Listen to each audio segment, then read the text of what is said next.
વિદ્યાર્થી મિત્ર નમસ્કાર. આજે ધોરણ 10 પ્રકરણ 4 ભારતનો સાહિત્ય વારસો વિશેનો અભ્યાસ કરશું.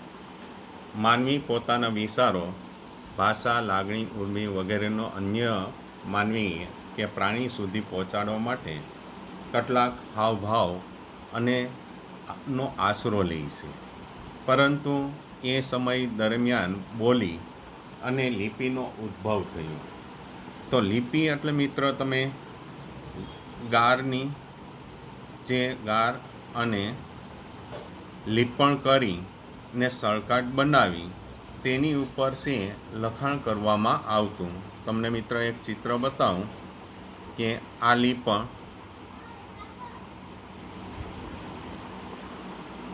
ગારનું લીપણ કરી ને એમાં લખાણ લખવામાં આવતું, તેને લિપિક તરીકે ઓળખવામાં આવતું.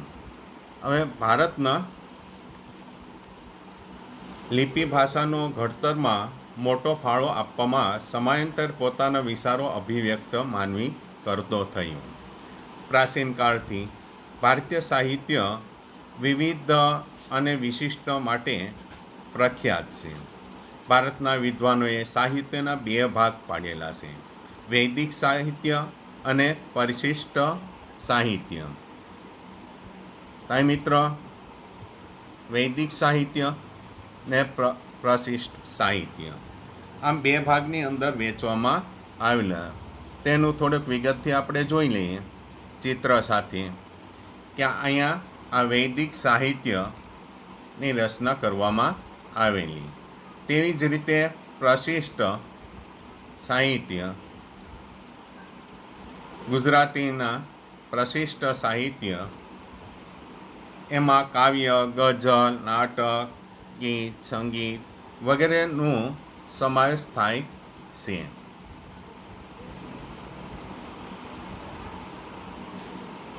નવા સાહિત્ય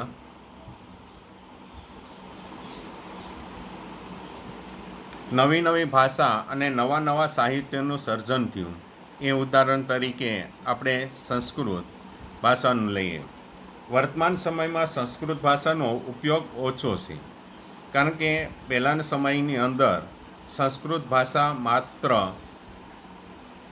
જે ઉત્તર માનો કે બ્રાહ્મણ અને રાજાઓ અને આને માટે જ અને ઋષિઓ તેનો ઉપયોગ કરતા, અને અત્યારે તેનો ઉપયોગ છે માત્ર ધાર્મિક અને પૂજા વિધિમાં જ કરવામાં આવે છે. અભિવ્યક્ત કરવાની અને ઝીલવાની ઉત્તમ ભાષા છે, કારણ કે ભાષા દ્વારા જ આ બધું નિર્માણ થયેલું છે. કારણ કે ભાષાથી અભિવ્યક્ત એટલે બોલવું અને ઝીલવું એટલે કે સાંભળવું એ તક થઈ. પ્રાચીન ભારતની લિપિ હડપ્પા સમયની છે. આજે પણ તેને ઉકેલી શકાતી નથી, કારણ કે આપણે જે ભાષા છે એ લિપિ છે, તો એને આજે પણ ઉકેલી શકાતી નથી. આ લિપિ ભાષા છે, તો એને અંદર જે આજે પણ લોકો ઉકેલી શક્યા નથી. ના આમ પ્રાચીન ભારતથી લિપિ હડપ્પા સમયની આજે પણ તેનો ઉકેલ થયેલ નથી. મહર્ષિ પાણિનીએ સંસ્કૃત ભાષાના મહાન વ્યાકરણ શાસ્ત્રી હતા. તેને અષ્ટાધ્યાય ગ્રંથની રચના કરી. અષ્ટાધ્યાયની રચના કરી એ ક્યારે કરી? ઈસવીસન પૂર્વે 100મી સદી, એટલે કે ઈસવીની 5મી સદીથી ઉપર જવાનું. તો આ 100મી સદી દરમિયાન અષ્ટાધ્યાયનો રચના કરવામાં આવી. એ સંસ્કૃત ભાષામાં હતા. આર્ય ઋષિઓ કે વિદ્વાનોની ભાષા જ હતી, કારણ કે સંસ્કૃત ભાષા છે એ ઋષિઓ અને વિદ્વાનોની ભાષા હતી. સંસ્કૃત ભાષા મુખ્યત્વે ધર્મ, તત્વજ્ઞાન, જ્ઞાન અને વિજ્ઞાન ભાષાની રહી છે. તાઈ મિત્ર થોડાક ચિત્ર જોતા જાઓ. હવે પ્રાચીન ભારતીય સાહિત્ય. વેદનો અર્થ જ્ઞાન થાય છે. વેદોના 4 છે, કારણ કે મિત્ર વેદનો અર્થ શું થાય છે? જ્ઞાન થાય છે. તેના 4 વેદ છે: ઋગ્વેદ, સામવેદ, અજુર્વેદ અને અથર્વવેદ.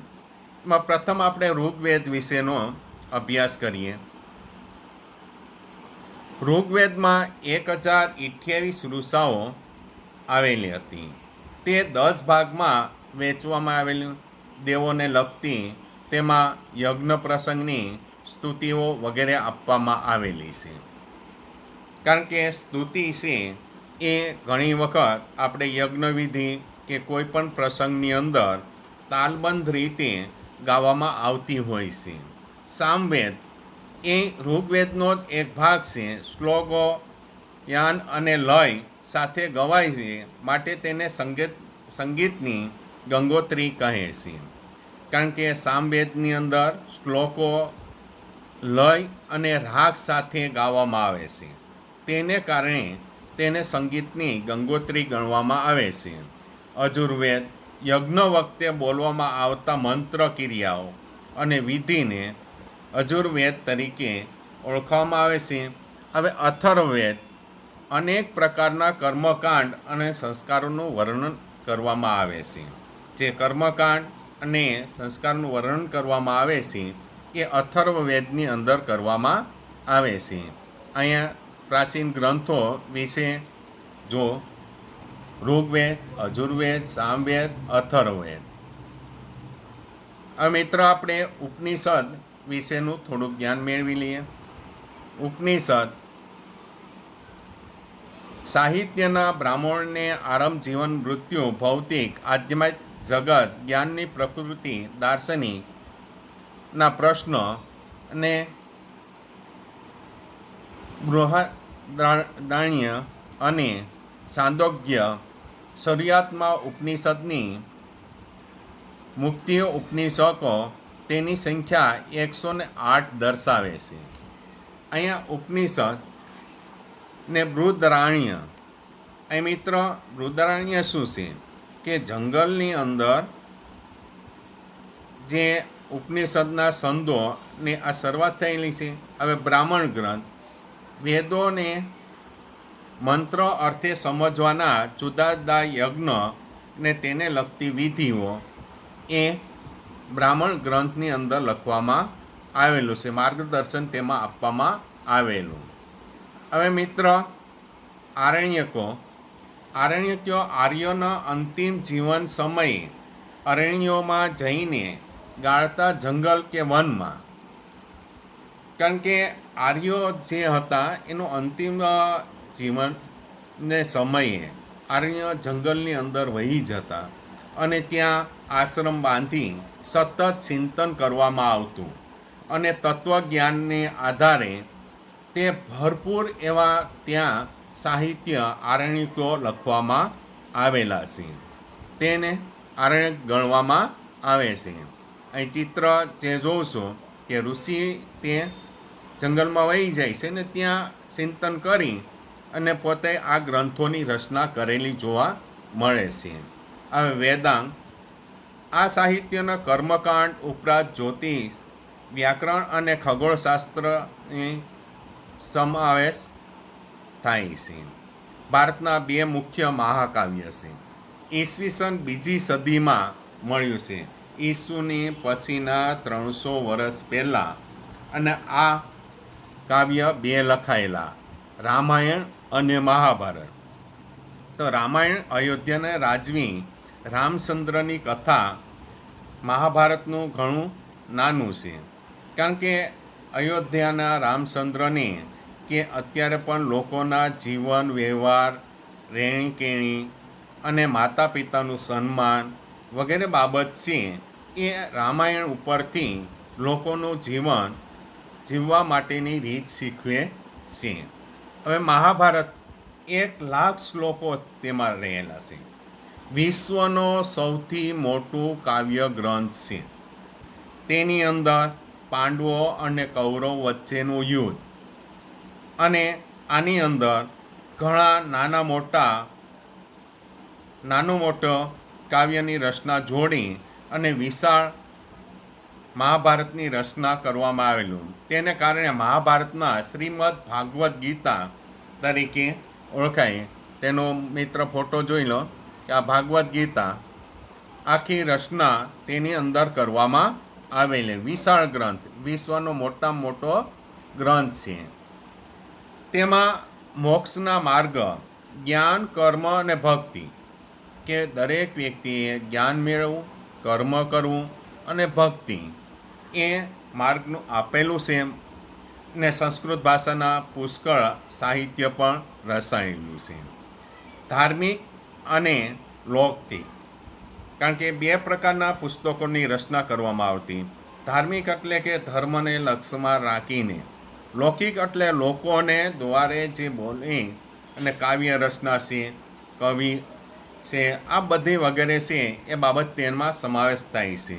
કૌટિલ્ય અર્થશાસ્ત્રનો વહીવટી જ્ઞાનની કૃતિ છે. ત્યાં હવે મિત્ર પ્રારંભિક બૌદ્ધ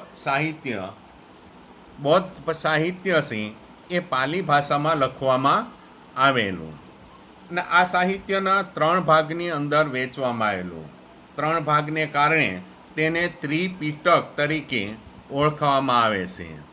અને સુત્ત પિટક, વિનય પિટક, અભિધમ પિટક, આમ 3 છે. એનું પાઠ્યપુસ્તક જો અહીં 3 વિનય પિટક, બૌદ્ધ ત્રિપિટકના વિનય પિટક, સુત્ત પિટક, અભિધમ પિટક, તો આ 3 છે. ને કાલિદાસે ભૂતિ ને ભારવી ને ભર્તૃહરિ, બાણભટ્ટ વગેરેની રચના કરેલી છે. નાટ્યકલા અને નાટ્ય શૈલી કુમાર સંભવ, રઘુવંશ, મેઘદૂત, ચંદ્રધર વગેરેનો ગ્રંથો તેમના છે. બાણભટ્ટે લખેલી હર્ષચરિત સમ્રાટ હર્ષવર્ધનનું જીવન ચરિત્ર વિશે લખવામાં આવેલું છે. બાણે કાદંબરીની રચના કરેલી.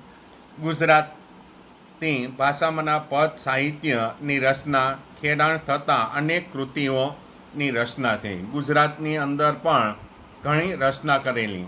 તેમાં નરસિંહ મહેતા, મીરાબાઈ, દયારામ, અખો, પ્રેમાનંદ, પ્રીતમ, ગંગાસતી સાહિત્યકારોના પદો, ગીતો, ગરબી, સપા, આખ્યાન, કાવ્ય વગેરેની રચના કરેલી. તો મિત્ર એ બધાના ફોટા આપણે જરાક જોઈ લઈએ કે અહીંયા જોઈએ તો પ્રેમાનંદ છે, ત્યાર પછી કવિ દયારામ, નરસિંહ મહેતા, મીરા, પ્રેમાનંદ, કવિ દયારામ, તો વગેરે સારું એવું ગુજરાતી સાહિત્યની અંદર યોગદાન આપેલું જોવા મળે છે. અને હવે મિત્ર તમિલ, તેલુગુ, કન્નડ અને મલયાલમ એમ 4 દ્રવિડ ભાષાઓ છે. કેટલી દ્રવિડ ભાષાઓ છે? તમિલ, તેલુગી, કન્નડ અને મલયાલમ. એમાં સૌથી જૂની ભાષા છે એ તમિલ છે. સૌથી જૂની ભાષા તમિલ છે. એ ઈસવીસન પૂર્વ પ્રારંભની સદીની અંદર થયેલો. ને એતુથો કાય તુલ્કાપિયમ ને પથુ પાતુ, આ 3 ગ્રંથની રચના કરેલી. તેમાં એથુકાય 8 કાવ્ય છે, તોલ્કાપિયમ વ્યાકરણ છે ને પથુપાતી એ 10 ગીતોની રચના કરેલી છે. તિરુવલ્લુવરે વિશ્વવિખ્યાત કુરલની રચના કરેલી છે. અને શિલ્પીકારમ અને મણિમેખલાય પ્રારંભિક તમિલ સાહિત્યકારો ગણવામાં આવે છે. મિત્ર આ બધા ચિત્ર છે અલગ અલગ. અહીંયા અભિજ્ઞાન શકુંતલા, મેઘદૂત વગેરે જે રચના કરવામાં આવેલી છે તે મીરાબાઈ, પ્રેમાનંદ, કવિ દયારામ અને તમિલ ભાષાની અંદર જે રચના કરવામાં આવેલી ભાષા. હવે મધ્યકાલીન સાહિત્ય. કાશ્મીરમાં 2 મહાન ગ્રંથો લખાયેલા. એમાં સોમદેવ કથા સરિત સાગર ને કલ્હણનો રાસ તરંગી. આ 2 મહાન ગ્રંથો એ સમયે કાશ્મીરની અંદર લખવામાં આવેલા.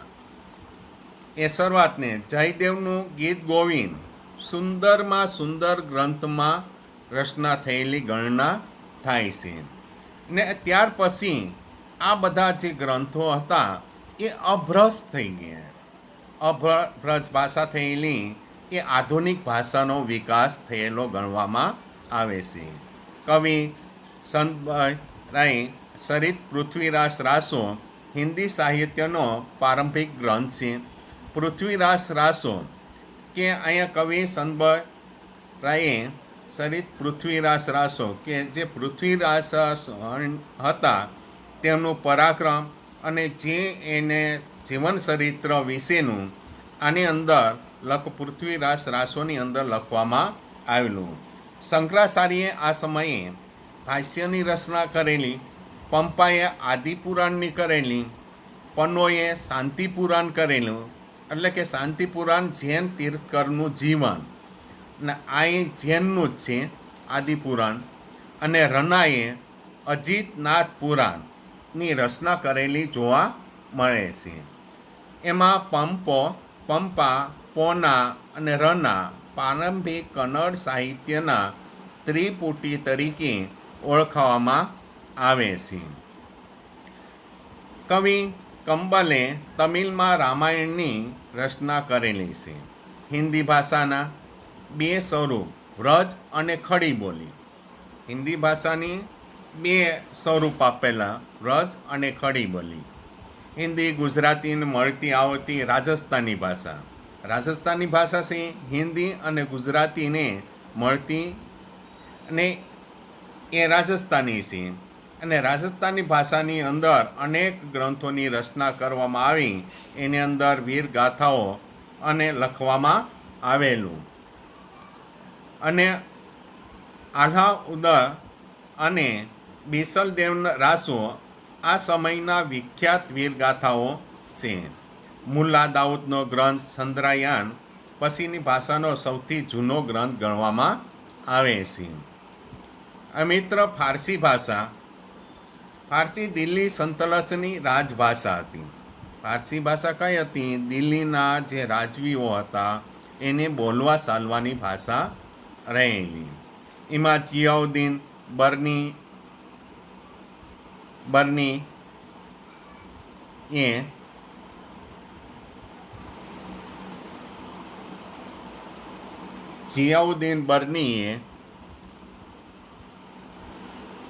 તારીખે ફિરોઝ શાહે ખલજી અને તુઘલક વંશ વિશેનું તેને લખાણ લખેલું જોવા મળે છે. તેવી જ રીતે અમીર ખુસરો આ સમયનો મહાન સાહિત્યકાર તરીકે ગણવામાં આવે છે. ને સુપ્રસિદ્ધ હજરત નિઝામુદ્દીન ઓલિયાએ તેના ગુરુ હતા. ભારતીયના અંગેનું ગૌરવ તે ધરાવતા, કારણ કે એ વ્યક્તિ એમ કહેતો કે ભારત એ મારું ગૌરવ છે. એ માટે એ છે પૃથ્વીનું સ્વર્ગ તરીકે ભારતની હિન્દુસ્તાનને ગણવામાં આવતું હતું. દિલ્હીની આજુબાજુની ભાષા જે લોકો બોલતા હતા તેમને હિન્દવી તરીકે ઓળખવામાં આવતા. જે હિન્દી ભાષા બોલતા તેને હિન્દવી તરીકે ઓળખવામાં આવતા હતા. અને સંત કબીર જેવા અનેક સંત એ વખતે ભોજપુરી અને હિન્દી ભાષાના થઈ ગયેલા. તુલસીદાસનો પ્રસિદ્ધ ગ્રંથ રામચરિત માનસ. તુલસીદાસે કઈ રચના કરેલી? રામચરિત માનસ. અને કૃતિવાસે બંગાળીના રામાયણ અને ચંદદાસે સેંકડો ગીતોની રચના કરેલી. ચૈતન્ય ભક્તિ ગીતો નરસિંહ મહેતાએ ગુજરાતી અને એકનાથે મરાઠીમાં અને વિજયનગરના મહાન સમ્રાટ કૃષ્ણદેવરાય તેલુગી અને સંસ્કૃતિના લેખક હતા. આમુદ્રિક માલ્યતા. હવે મિત્ર, મોગલ શાસન દરમિયાન વાસ્તુકલા, અન્ય કલા,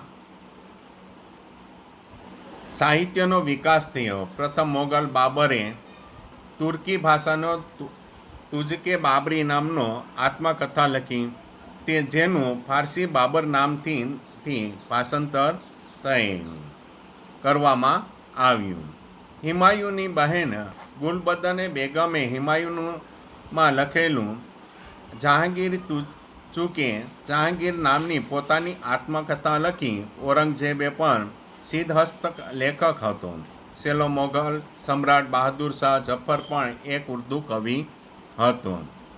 તુલસીદાસ અને સૂરદાસ આ યુગના હિન્દી ભાષાના મહાન સાહિત્યકાર થઈ ગયા. કવિ કેશવદાસ પ્રેમ અને વિરહના વિષય પણ સાહિત્ય રચ્યું. હિન્દી દોહરા દેશના ઘણા ભાગોમાં આજે પણ પ્રસિદ્ધ છે. આ સમયે ફારસી ભાષાના અનેક નોંધપાત્ર પુસ્તકો લખવામાં આવેલા. અબુલ ફઝલે આઈને અકબરી, અકબરનામા લખ્યું. આઈને અકબરી ભારતીય રીત રિવાજો, શિષ્ટાચારો અને ધર્મ, દર્શન, આર્થિક સ્થિતિ અને જીવનમાં લગભગ તમામ પાસાઓને વિસ્તૃત વર્ણન કરવામાં આવ્યું. એક ઐતિહાસિક કૃતિ તરીકે આ ગ્રંથનો ઘણો જ મૂલ્યવાન છે.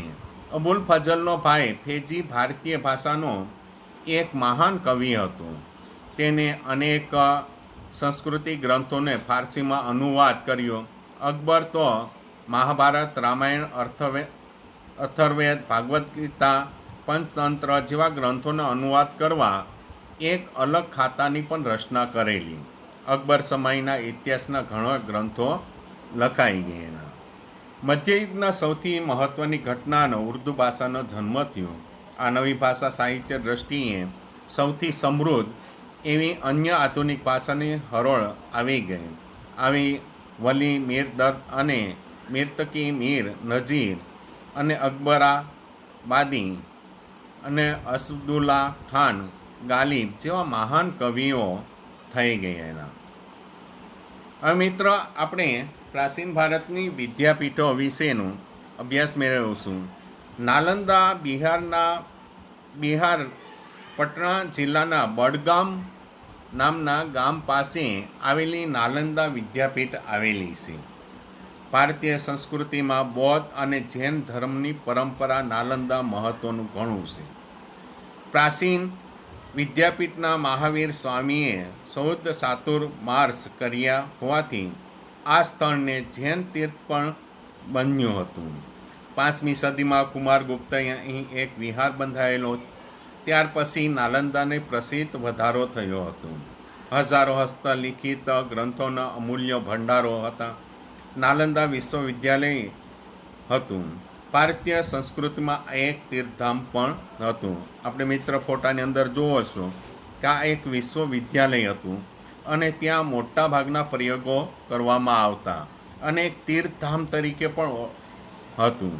દેશ વિદેશના વિદ્યાર્થીઓ અહીંયા ભણવા માટે આવતા અને મુસાફિર યુવાનો શ્યાંગ પણ અહીંયા આવેલ. આજે આ મહાન વિશ્વવિદ્યાલય માત્ર ખંડેર જ જોવા મળે છે. આમ છતાં પણ ખંડેરોમાં ફરજિયાત દેશની ભવ્ય સંસ્કૃતિની એક ઝાંખી તેમાં જોવા મળે છે. નાલંદા ભણીને બહાર નીકળેલા ભારતીય વિદ્યાર્થીને આદર્શ વિદ્યાર્થી ગણાતો. ઈસુની 5મી સદી દરમિયાન નાલંદા શિક્ષણ સર્વોત્તમ સ્થાને હતું. આ સમયે ભારતના વિશ્વભરના શ્રેષ્ઠતમ ગણાય તેવા ગ્રંથાલયો હતા. તક્ષશિલા તેમજ નાલંદા વિદ્યાપીઠ આવેલા ગ્રંથોનો અભ્યાસ, સંશોધન કરવા માટે દેશ વિદેશમાંથી અનેક વિદ્યાર્થીઓ આવતા. આમાં માત્ર યુએન સ્વાંગ 657 હસ્તલિખિત ગ્રંથો પોતાની સાથે ચીન લઈ ગયો હતો. 7મી સદીમાં યુએન સ્વાંગ મુલાકાત લીધી હતી. મહાવિદ્યાલય 7 મોટા ખંડો હતા અને વ્યાખ્યા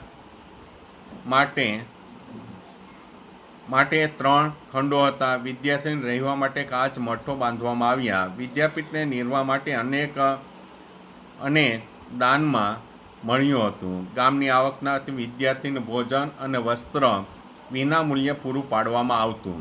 અહીંના ગ્રંથાલયવાળો વિસ્તારમાં ધર્મગંજ તરીકે ઓળખાતો હતો. ઈસુની 5મી સદી 11મી સદી સુધી નાલંદાની ખ્યાતિ સુપ્રસિદ્ધ વિદ્યા કેન્દ્ર તરીકે રહી હતી. હવે તક્ષશિલા વિશે મેળવશું વિદ્યાર્થી મિત્ર.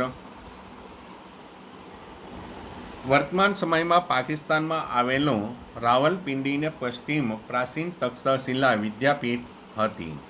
તે પ્રાચીન ગાંધાર પ્રદેશની રાજવી શહેર પણ હતું. તમે મિત્ર મહાભારતની અંદર ગાંધાર વિશેનું તો જોયું જ હતું. કોણ હતા ગાંધાર? શકુની ત્યાંના હતા ગાંધારની. તો આ તેની રાજધાની હતી. આ વિદ્યાપીઠમાં 64 વિદ્યાઓનું શિક્ષણ આપવામાં આવતું. અહીં મોટાભાગના વિદ્યાર્થીઓ ગુરુ આશ્રમમાં રહી અભ્યાસ કરતા. ગુરુની આશ્રમની અંદર રહીને અભ્યાસ કરતા. ભગવાન બુદ્ધના શિષ્ય તેવા કે અહીંયા આયુર્વેદના પાઠ શીખવ્યા. દંતકથા અનુસાર રઘુકુલમાં જન્મેલા રામના ભાઈ ભરતના પુત્ર તક્ષ ઉપરથી આ સ્થળનું નામ પડ્યું હોવાનું મનાય છે. તમે મિત્ર રામાયણ જોયું હશે કે રામનો ભાઈ રઘુવંશી, રામનો ભાઈ કોણ? ભરત. ભરતનો પુત્ર તક્ષ, એના નામ પરથી પાડવામાં આવેલું તક્ષશિલા વિદ્યાપીઠ. 7 સૈકાથી એ મહત્ત્વના વિદ્યા કેન્દ્ર તરીકે જાણીતું હતું. વિદ્યાર્થી રસ હોય તેનું શિક્ષણ આપવામાં આવતું. શિક્ષકો પોતાની ઈચ્છા પ્રમાણે ગમે તેટલા વિદ્યાર્થી ભણાવતા. છતાં સામાન્ય રીતે એક શિક્ષક પાસે લગભગ 20 વિદ્યાર્થી ભણતા. વારાણસી, રાજગુરુ, મિથિલા અને ઉજ્જૈન જેવા દૂરના નગરોમાં વિદ્યાર્થી અહીં શિક્ષણ માટે પડ્યા હતા અને શિક્ષણ પ્રાપ્ત કરતા. મિત્ર આ ફોટાની અંદર તક્ષશિલા વિદ્યાપીઠ પ્રાચીન સમયનું, અત્યારે તો ખંડેર છે, પરંતુ એ વિદ્યાપીઠ તમે જોઈ શકો છો.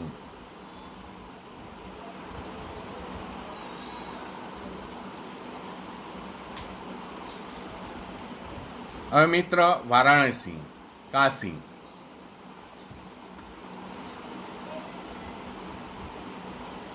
વારાણસી યાત્રાધામ તરીકે પ્રસિદ્ધ છે. ઈસવીસન પૂર્વે 7મી સૈકામાં ભારતનું પ્રસિદ્ધ વિદ્યા કેન્દ્ર હતું. ઉપનિષદ કાળમાં તે આર્ય સંસ્કૃતિ ને ધર્મનું કેન્દ્ર તરીકે વિકસ્યું. એના રાજા ઉપનિષદ કળામાં એક તત્વજ્ઞાની અને વિદ્યાના પોષક હતા. વ્યાસ અને સહિતા મહર્ષિ વેદવ્યાસનો આશ્રમ અહીં હોવાનો ઉલ્લેખ મળે છે. વેદવ્યાસનો ત્યાં આશ્રમ હોવાનો ઉલ્લેખ પણ ત્યાં પ્રાપ્ત થાય છે. ભગવાન બુદ્ધે પોતાના મત અનુસાર પ્રસાર અને પ્રસારનો વારાણસી પસંદ કરી ઉતારી હતી. આદિ શંકરાચાર્ય જેવા સમર્થ તત્વજ્ઞાનીએ તેમના વેદાંતમાં નૂતન સિદ્ધાંત સ્વીકારી માટે કાશી જવું પડતું હતું. ચૈત્ય મહાપ્રભુને પૃષ્ટિ માર્ગના પ્રવક્તા વલ્લભાચાર્યએ પણ પોતાના વૈષ્ણવ સંપ્રદાયની પ્રતિષ્ઠા અહીં જ મેળવી અને પંજાબ વિદ્વાન કુટુંબને સ્થળાંતર કરવું પડ્યું હતું. ત્યારે તેઓ મુખ્યત્વે કાશી, થોડાક પ્રમાણમાં કાશ્મીર જઈને વસ્યા હતા. અન્ય રાજા રાજકુમારો પણ અહીં ઉચ્ચ શિક્ષણ માટે આવતા હતા. સમ્રાટ અશોક આશ્રમની વારાણસી સારનાથ મઠ પ્રસિદ્ધ વિદ્યાપીઠ બન્યું હતું. આ મિત્ર આ ચિત્રની અંદર તમે જુઓ છો વિશ્વ વિદ્યાપીઠ વારાણસીનું કાશી, અત્યારે મંદિરોનો ભવ્ય તમને ત્યાં જોવા મળે છે. હવે વલભી.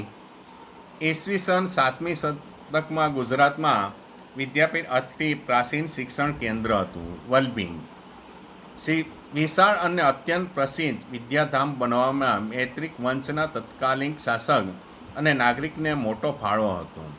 7મી સદીના ભિક્ષુ વિદ્યાર્થીઓએ રહેતા હતા. વલભી ત્યારે બૌદ્ધ મતના હિનયાન પંથનું કેન્દ્ર હતું. 7મા શતકની મધ્યના પ્રસિદ્ધ બૌદ્ધ વિદ્વાનો સ્થિતમતી અને ગુણમતી વલ્લભીના અગ્રણી આચાર્ય હતા. દૂર દૂરના ગંગા યમુના મેદાન વિસ્તારમાંથી વિદ્યાર્થીઓ અહીં અભ્યાસ માટે આવતા હતા અને પ્રવાસી ચાંગે નોંધ્યું છે કે વલ્લભી પૂર્વ ભારતની પ્રસિદ્ધ શિક્ષણ સંસ્થા નાલંદા સાથે સ્પર્ધા કરતી. વલ્લભી એક રાજવી આંતરરાષ્ટ્રીય બંદર હતું.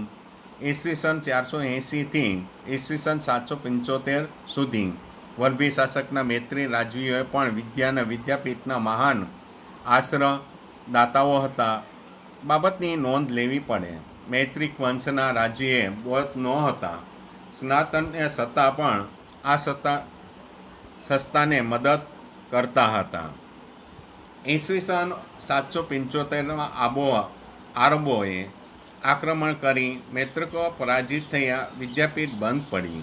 અહીં પ્રસિદ્ધ વિદ્વાનો અને રાજવીઓ વિદ્યાપીઠના મહાન આશ્રયદાતા હતા એ બાબત નોંધ લેવી પડે. મૈત્રિક વંશના રાજવીઓ બૌદ્ધ નહોતા છતાં પણ સનાતન હતા છતાં આ સંસ્થાને મદદ કરતા.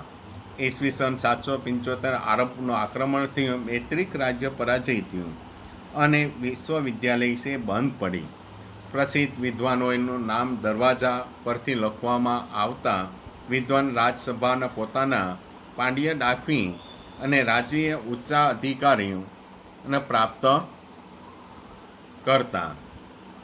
આ જાણીતા વિદ્યાપીઠ હતી. જ્ઞાનને આરાધ્ય તેમની વિશિષ્ટ પ્રકારની શિક્ષણ પ્રણાલીને કારણે ભારતના જ નહીં પરંતુ તે સમયના વિશ્વના પ્રસિદ્ધ થઈ હતી. વિદ્યાપીઠના દેશ પ્રદેશના અભ્યાસ કરવા માટે વિદ્યાર્થીઓ આવતા. સાચા અર્થમાં તે આંતરરાષ્ટ્રીય વિદ્યાપીઠ હતી. તેમાં લગભગ પ્રત્યેક વિદ્યા શાખા શિક્ષણ અપાતું. આ બધી વિદ્યાપીઠના નિભાવ રાજા અને વિદ્યાપીઠના આપેલા દાન હકીકતમાં સમાજ પ્રત્યે વિદ્યા પ્રત્યેનું પ્રતીક અને નિષ્ઠા દર્શાવે છે. ભારતીય વિદ્યા કલાનું જ્ઞાન અને વિજ્ઞાન શિક્ષણ આપતી વિશ્વની પ્રખ્યાત યુનિવર્સિટી હતી. આ મિત્ર આ વિદ્યાપીઠને પ્રાચીન સમયનું એ સમયે હતું વિદ્યાપીઠનું. તો અહીં પાઠ પૂરો થાય છે મિત્ર. હવે આના સ્વાધ્યાયના પ્રશ્નો લખજો. Thank you.